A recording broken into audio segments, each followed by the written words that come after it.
para may connect natin tong Threadcon sa ating Insta360. So hold nyo lang tong Threadcon ng 8 seconds, no, hanggang sa lumabas yung red and blue na umiilaw dyan. So yan, lumabas na siya, pairing na po yan. So buksan naman natin ang Insta360 natin. Punta tayo sa Bluetooth naman. Sa Bluetooth, hanapin natin yung Bluetooth.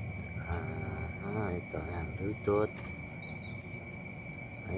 Ayan, Bluetooth and headset mic. So antayin natin na makita niya yung Threadcon, kasi pairing na yung Threadcon natin. Ayan, blue and red, no? Kala mo blue, yun, lumabas na. So ayan, connect natin.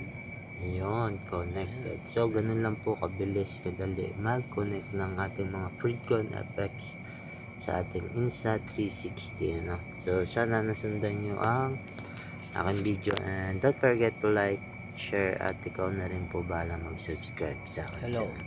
Thank you.